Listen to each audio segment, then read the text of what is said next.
أعوذ بالله من الشيطان الرجيم. بسم الله الرحمن الرحيم.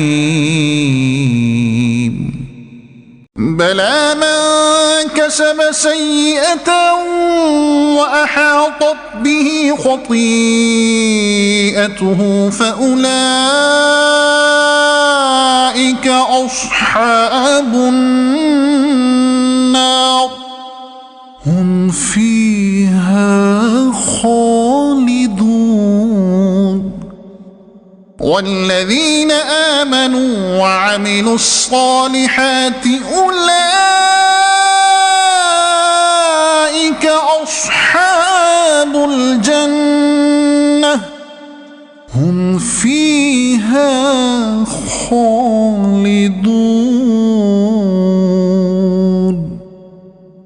وإذ أخذنا ميثاق بني إسرائيل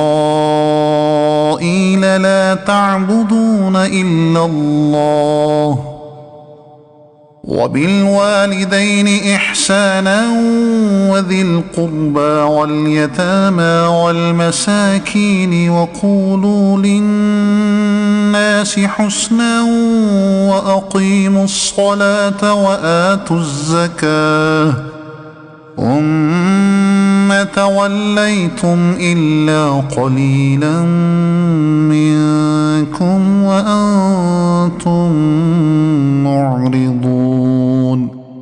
وإذ أخذنا ميثاقكم لا تسفكون دماءكم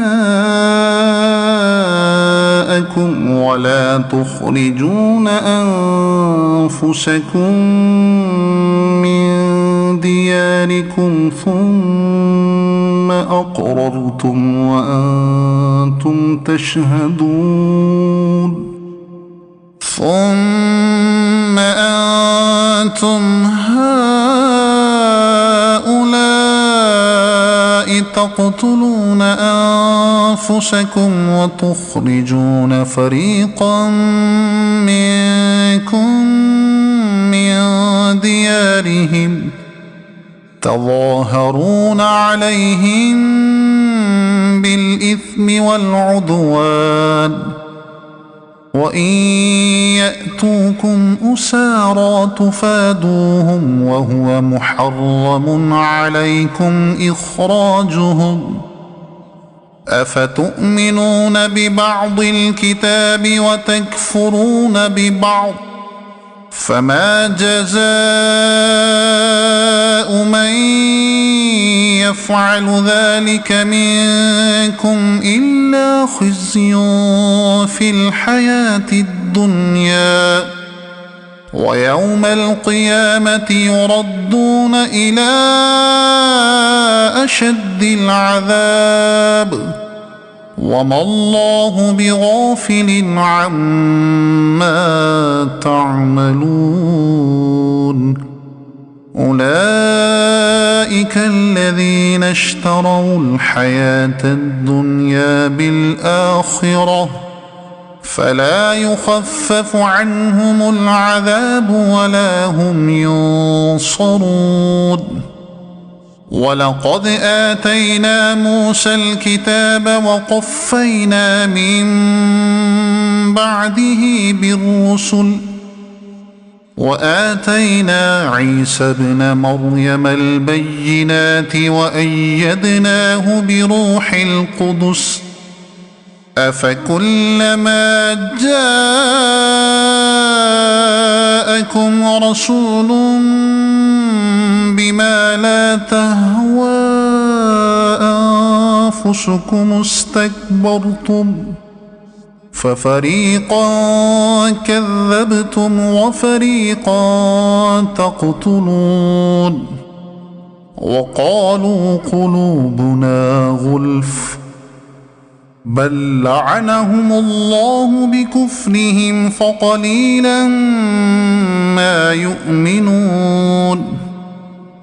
ولما جاء جاءهم كتاب من عند الله مصدق لما معهم وكانوا من قبل يستفتحون على الذين كفروا فلما جاءهم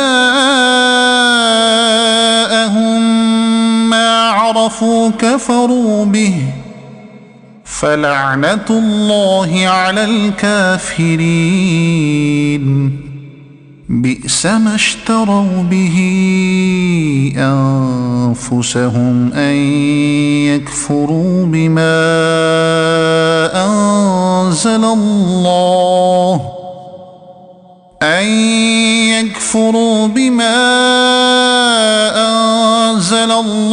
بغيا أن ينزل الله من فضله على من يشاء من عباده فباءوا بغضب على غضب وللكافرين عذاب مهين. صدق الله العظيم.